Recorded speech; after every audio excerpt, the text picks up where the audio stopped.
Paneo Semanal por Sol 106.5 FM. También en YouTube, nuestro canal Paneo Semanal. Y aprovecho para decirle a nuestros oyentes que pueden vernos en diferido y pueden interactuar en nuestro canal Paneo Semanal y dejarnos sus preguntas, sugerencias de temas y sus comentarios, por supuesto. Darle like. Claro, denle like si les gusta, si ustedes creen que está bueno el contenido. Claro, porque tú dices darle like como que obligado. Si a la gente le gusta. Si no le gusta, no puede dar like, ¿verdad que no? Sí. Aunque es gratis, ¿eh? Pero bueno. Bueno, tenemos a nuestro invitado de gala. Ya nos había visitado en otras ocasiones el economista con posgrado en Economía del Sector Público en el Ministerio de Administraciones Públicas de España y la Universidad de Alcalá de Henares. Tiene maestría en Economía de la Universidad de Vanderbilt en Estados Unidos. El economista Luis Reyes está con nosotros, a quien le damos la bienvenida. Muchas gracias por la bienvenida. Un placer, como siempre, compartir con los amigos y el público que sigue el programa. Bueno, lo tratamos bien porque volvió. Sí. No, además, a la gente que sabe más, exdirector de presupuesto. Eso había que decirlo, claro. Ahí había que empezar. Sí. Bueno, don Luis, estamos en un ambiente de reformas. Esta semana el ministro de Hacienda en la Cámara Americana de Comercio, pues, llevó lo que es la hoja de ruta, lo que sería, no la hoja de ruta, sino el esbozo. El esbozo de los propósitos. No dijo nada. Bueno, una presentación de 32 páginas donde él dice cuáles son pero los no problemas dice que todo el la mundo reforma. sabe. O sea, no, claro que no. El objetivo. Es el meollo de la. Sí, pero el objetivo sí. Que bueno, son 110,000 millones. Los supuestos, ¿verdad? Bueno, yo diría, ahí hay un esbozo que dejó más preocupaciones. Sí, que la incertidumbre posiblemente que eliminó. Porque ahí hace referencia el ministro a lo que pueden ser algunas preocupaciones del gobierno y señala, por ejemplo, temas como este. Hay una baja recaudación, bajo aporte de las personas físicas. Y uno dice, bueno, bajo aporte, ¿qué significa eso? Eso significa que va a haber un aumento de la tasa del impuesto sobre la renta de las personas físicas. Por otro lado, también hace referencia a la evasión fiscal de las personas, sobre todo sectores profesionales. Eso lo sabemos, pero tampoco dice, no se plantea, por ejemplo, cuáles son los mecanismos que podría utilizar el gobierno para cerrar esas cosas. También eso deja incertidumbre, pero hace referencia también a que el impuesto a la propiedad inmobiliaria es bajo y uno dice, bueno, el impuesto a la propiedad inmobiliaria no es bajo. Posiblemente las recaudaciones sean bajas porque también hay evasión, pero un 1% no es un nivel bajo. 1% del valor de un inmueble realmente es una tasa razonable. Si le aumentáramos la tasa a los que ya pagan, posiblemente haya dificultades, porque el problema de esto es, piense cuánto es la renta, por ejemplo, de un inmueble, cuánto produce la renta de un inmueble. Estimado rápidamente, más o menos anualmente, es difícil que un inmueble genere más de 5 o 6%. Si usted le quita el 1%, usted lo aumenta a 1,5% y te lo va a quitar el 25% de la renta de ese inmueble. Entonces hay un problema de rentabilidad, que estas cosas no se han abordado. Y uno de los problemas, se hablan de las exenciones fiscales, de lo que nosotros llamamos el gasto tributario, equivalente a 4.6% del PIB, y la falta de racionalidad precisamente de esas exenciones fiscales. Y entonces ahí se abre todo un mundo de incertidumbre y obviamente de cuestiones que yo creo que los sectores interesados y la población en general se está preguntando qué es lo que va a pasar con eso.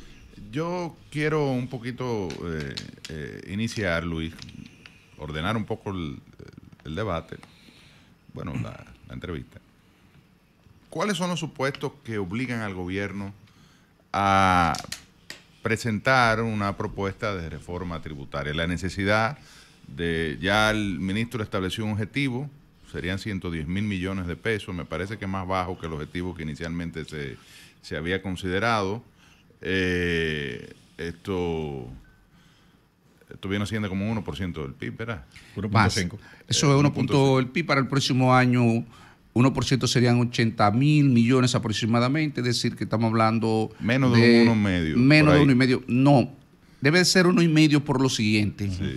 Y posiblemente algo más de ahí. Sí. Porque claramente el ministro no transparentó. Y otra vez vuelvo al tema de la incertidumbre.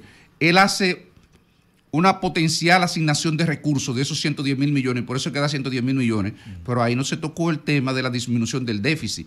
Uno de los objetivos de la reforma es la sostenibilidad de las cuentas fiscales. Sí, ahí vamos. Y entonces hay un tema para darle respuesta a la pregunta. ¿Cuáles son los supuestos? Se plantea el sector eléctrico, por un lado, ¿verdad? Que es el hoyo fiscal más grande que tiene el gobierno, en términos en este caso, de transferencia corriente que se le hace. Digo, ha sido históricamente un problema serio. No, pero ahora se ha duplicado. Se ha triplicado. Anda por los 1.500, 1.600 millones de dólares. Triplicado, yo vi en el presupuesto, está en 86.000 millones. 86.000 millones. El tema de la sostenibilidad de la deuda. Ese es otro asunto que siempre se plantea. La necesidad de reducir el déficit. Aumentar la inversión, aumentar la inversión, que ha sido, yo pienso que en este gobierno relativamente baja, incluso con relación a la ejecución. Así es. Hubo problemas los primeros años. Y sigue teniendo problemas este año. El gobierno todavía en este año, a la última cifra publicada por la Dirección General de Presupuesto, ha ejecutado 105.000 millones de pesos de un presupuesto de 205.000 y estamos cerrando el mes de septiembre. Es decir, que habiendo transcurrido prácticamente el 75% del año, ha ejecutado apenas la mitad, el 50%, poco más de la mitad. Y el otro aspecto, la racionalización. La racionalización del gasto. Entonces me gustaría que veamos esos supuestos, a ver cuál es la situación, digamos, de qué padece el paciente, que hay que meterle ¿Por qué no trajo hasta aquí una reforma fiscal? Bueno, dos cosas. Obviamente el gobierno no lo dice. Esto lo voy a decir yo como economista. Hay una razón que está a la vista de todo, y es que el pago de los intereses de la deuda pública han alcanzado un monto de aproximadamente el 25% de los ingresos del gobierno. No hay muchos países en el mundo, no hay muchos países que estén en una situación igual que República Dominicana. Y eso es de conocimiento de todos los inversionistas internacionales. Y además se está encareciendo la deuda dominicana, ¿verdad? Se está encareciendo la deuda, ¿no? No se está encareciendo porque el gobierno ha sido hábil en eso y ha mandado señales correctas. Sí. Por ejemplo, la aprobación de la ley de responsabilidad fiscal, eso ayudó a bajar el riesgo país. Y al bajar el riesgo país ha ayudado que los intereses de la deuda la colocación de deuda para el país se pueda hacer en términos más favorables. Correcto. Entonces, pero el tema es que hay un 25% del total de los ingresos que se destina a eso, y desde el punto de vista técnico eso es incontrovertible, de que eso es insostenible. Y tus ingresos son muy bajos. Eso es insostenible. El otro elemento es que el gobierno tiene, dentro del gasto, tiene que transferir 1.500 millones por lo menos al sector eléctrico.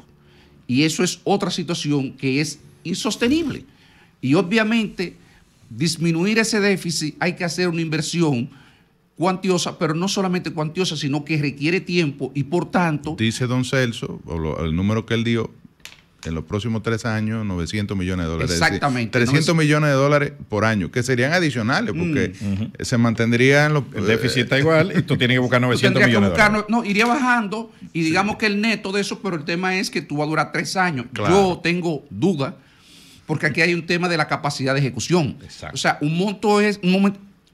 No tengo duda de que ese sea el monto necesario. Lo que tengo duda es que se pueda ejecutar en 3 años, porque en el gobierno, en la administración de Danilo Medina, lo más que ejecutaron las distribuidoras, la colocación de medidores y obviamente de líneas para evitar el hurto de energía, fue 150 millones de dólares. Entonces, además, tú tienes que promover inversiones en aumentar generación. En aumentar generación, hay una serie de, tú tienes que crear las condiciones para atraer esos inversionistas y eso claro. es todo un mundo que te va a tomar tiempo. Entonces, yo no creo que eso sea un tema que se pueda resolver en 3 años. Me parece que es optimista la visión hoy en día de don Celso en ese sentido. Yo estuve revisando un poco el promedio de las pérdidas de las 3 empresas distribuidoras, casi un 50%. Casi un 50%, pero hay casos extremos, hay cosas ahí, ha habido un deterioro. Hay una terrible, que está en 68%. Entonces, estoy hablando y finalmente el gobierno se ha metido en una situación desde el punto de vista del gasto, donde ha terminado entrampado. ¿Por qué? Porque ha aumentado de manera significativa la nómina pública en 134 mil millones respecto al año 2019, que es una carga fija. Casi y 100 mil empleados. Si suma entonces el pago de los intereses más el 4% para educación preuniversitaria, más la transferencia al sector eléctrico, más el aumento de la nómina pública, usted tiene una situación de estrangulamiento de las cuentas fiscales. Ahora, ¿por qué se paga mucha deuda pública? Y ahí es donde viene el problema. Y aquí hay un tema que es relevante en lo que tiene que ver con la autoridad moral que tiene un gobierno para pedirle a sus gobernados que le consientan una reforma fiscal.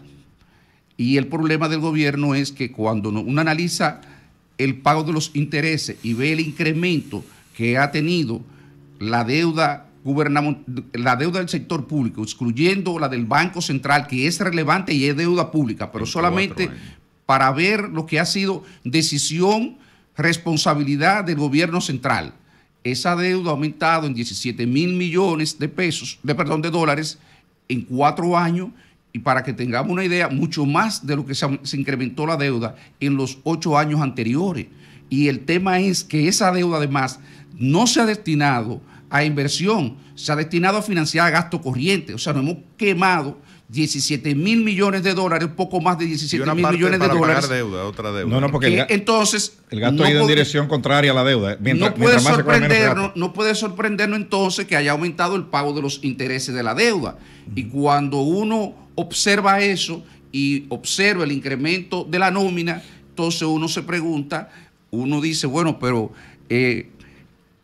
si el gobierno realmente tiene la autoridad moral para pedirle el sacrificio que supone una reforma fiscal de 1.5, de lo que sea, que podría ser, el gobierno podría plantear eso, pero yo creo que 1.5 es poco, para mí es bajo, y yo pensé que la reforma, incluso que si el gobierno iba a pagar el sacrificio, iba a ser una reforma de por lo menos 2% del Producto Interno Bruto. Pero se ha anunciado una serie de medidas que yo pienso que el gobierno quiere crear ese ambiente. Ahora, lo que uno ve es que cuando uno evalúa las medidas, por ejemplo, de supresión de instituciones y las propuestas de fusión de otras, por ejemplo, yo vi un análisis del CRES muy interesante, sobre el Ministerio de Educación Superior, Ciencia y Tecnología. Tiene un presupuesto de 20 mil millones de pesos. Pero de ahí hay 14 mil que son transferencias corrientes directas a la Universidad Autónoma de Santo Domingo. Entonces yo te pregunto, fusionándolo con el Ministerio de Educación, ¿se dejarán de transferir esos recursos a las becas del MESID? Las becas del MESID son 2.000 y pico de millones de pesos. Es decir, ya íbamos casi 17 mil millones de pesos. No, en total son 19 mil millones que son transferencias. Entonces, a lo que quedan son 1.000 millones. Entonces yo te pregunto si estas medidas que se han anunciado, que yo entiendo, el gobierno quiere crear un ambiente bueno, pero parecería que es un ambiente simplemente mediático, más que de ahorro real o de impacto real en las finanzas públicas, que pudiese amortiguar las medidas ya de tipo tributario o fiscales, porque incluye la eliminación de exenciones y otras medidas de gasto. La pregunta mía, ¿esto se está haciendo para crear un ambiente o real y efectivamente tendría un impacto este tipo de medidas, como la propuesta esa que está en la reforma constitucional de disminuir ahora en 20 diputados, como que 20 diputados resuelve el déficit de la República Dominicana? O sea, eso es chele, eso es algo que es imperceptible desde mi punto de vista cuando tú lo comparas con la situación que tú acabas de describir. Mira, lo primero es que cuando uno analiza la propuesta de fusión y eliminación de instituciones del gobierno, lo primero que hay que destacar es que el espíritu de esa decisión, digamos que es positivo. El mensaje y la dirección de la medida es positiva. Porque hace tiempo que nosotros debemos de haber hecho una reingeniería del Estado, precisamente para ahorrar recursos por la situación que describí previamente. Y no cabe la menor duda de que aquí hay instituciones que no cumplen ninguna función en favor del bienestar de la ciudadanía. Aquí hay instituciones donde hay duplicidad de funciones y deberíamos de eliminar por lo menos esas duplicidades. Y es posible que también nosotros tengamos una cantidad de ministerio excesiva y que nosotros podríamos fusionarlo. Ahora, el gobierno anunció un ahorro de 25.000 millones. Veamos los objetivos, porque una de las cosas que por lo menos yo le he criticado al gobierno es que tú no puedes iniciar una reingeniería del Estado sin tú plantear cuáles son los objetivos que tú persigues claramente y cuál es la visión que tú tienes del Estado, del rol que debe cumplir el Estado. Y eso es un tema, digamos, de entrada, porque después es muy difícil de tú evaluar los objetivos. Tú coges y fusionas una institución y si tú dices, el Estado, ¿qué dice, perdóname, el señor presidente en la intervención donde se anunció esto? Vamos a ahorrar 95.000 millones de pesos. Ya tú decías en tu intervención que realmente el caso del MENSI y el Ministerio de Educación, esa fusión no aporta recursos.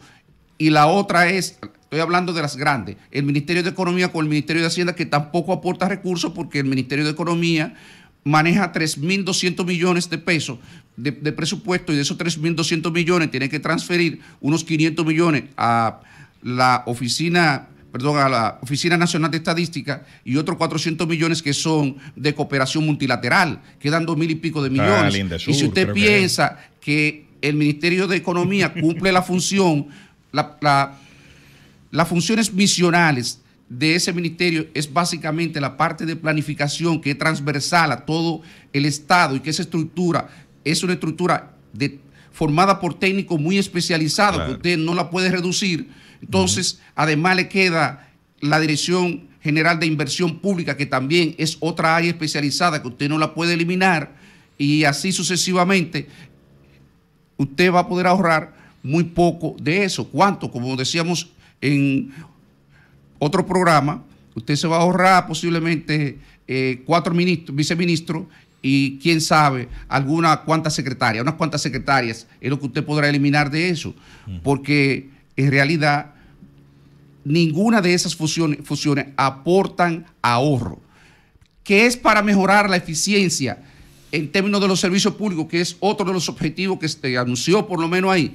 Y uno dice, pero el problema es que ahí no se han hecho el análisis, los estudios correspondientes para mostrar cómo se van a integrar esos procesos para generar sinergias y que se produzca la eficiencia que busque el gobierno. Pero no lo estoy diciendo yo, lo anunció el Ministerio de Administración Pública en una declaración oficial que hizo, donde dice que próximamente se estarán haciendo los estudios y evaluando el personal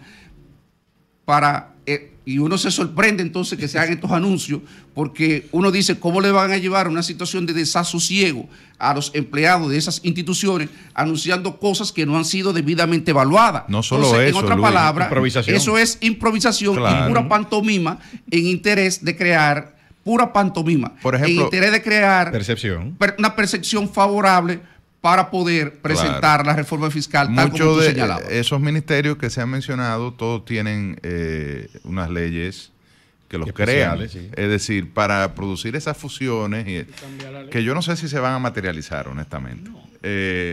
A mí me parece que eso se va a quedar en un anuncio. Quizá en el 2027. Lo primero que tiene que introducirse es un proyecto de ley, por ejemplo, para fusionar el Ministerio de Educación Superior, Ciencia y Tecnología, un ejemplo, y el MINER, o el Ministerio de Economía, Planificación y Desarrollo y el Ministerio de Finanzas, porque cada ministerio de eso opera en función de unas leyes que son los que le dan razón de ser, y los que regulan, y una ley orgánica de la administración pública y la Constitución de la República, que es la que tiene el fundamento de la creación. Vi un análisis, en estos días se publicó un análisis de en el periódico de Último Minuto Media, 13 leyes.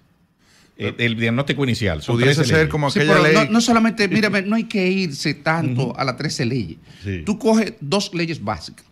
La ley que crea el Ministerio de Economía, Planificación y Desarrollo y la parte de planificación. Señores, esa es una de las leyes más completas y más complejas que hay en el país.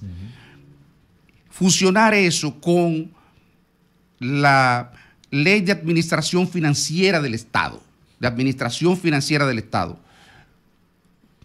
Eso se estuvo trabajando desde el año 1997 con los auspicios del Banco Interamericano de Desarrollo, y yo intervine en diversas fases de ese proceso.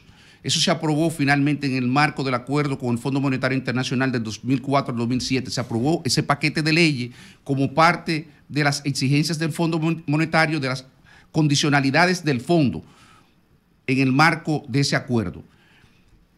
Y todo lo que tuvimos oportunidad de trabajar esas leyes, sabemos que aún con falencias, porque se han descubierto que algunas de esas leyes tienen falencia, pues son cosas extraordinariamente complejas. Las personas, los consultores, que fueron múltiples los consultores que participaron en la elaboración de esas leyes, eran personas que tenían una gran comprensión del Estado, tenían una gran experiencia como funcionario, sobre todo en Argentina, y son consultores, son personas que se pasaron años siendo consultores internacionales de los principales organismos multilaterales. El caso de Marcos Macón, que fue quien elaboró todo lo concerniente al Ministerio de Economía, una persona con un gran conocimiento de la planificación pública, y en el caso de Gutiérrez, que trabajó toda la parte de la administración financiera con otros consultores. No fue el único, pero fue, digamos, quien lideró ese proceso. Y yo le digo a ustedes, fusionar eso, primero es una tarea de expertos. Esa modificación legal, llevarla al Congreso, yo quisiera verla, que me digan en qué tiempo van a llevar eso. Por eso es que me sorprende el anuncio de que vamos a fusionar, como si pudiéramos fusionar, integrar eso prácticamente en semanas, y solamente las modificaciones legales que habría que hacer para eso. Le aseguro que tomaría meses, si no años. Bueno, lo que pasa es que aquí se estableció una línea que es de la semanal al Congreso. Todo sale de ahí. Lo que sale es de ahí que sale. Pero bueno, tenemos que irnos. Bueno, que todavía no tenemos la pausa. Entonces seguimos. Entonces, Luis, ya vimos la situación del paciente. Vamos a ver la medicina, cómo se formula, ¿no? ¿Cuáles serían las opciones, digamos? Si hay espacio. Me hace señalar que ahora sí tenemos que irnos a la pausa. Bueno, pero déjame terminar. Dale la pregunta en el tintero. Claro, Déjala en el tintero. Sí. Se ha establecido con la República Dominicana, y ciertamente es así, tiene una presión fiscal relativamente baja. Hay un porcentaje importante de la economía dominicana que opera en la informalidad. Eso yo creo que contribuye mucho a esa. Hay un gasto tributario, que hay 3 elementos que preocupan. El ITEBI, por un lado, que es el principal responsable del gasto tributario, porque afecta a productos que todos los dominicanos consumimos, sobre todo el caso de los productos que hoy día están exentos, que van dirigidos a los más vulnerables o forman parte de la canasta básica de los más pobres, y los 2 motores de crecimiento económico y de ingresos de divisas de la economía, zona franca y turismo.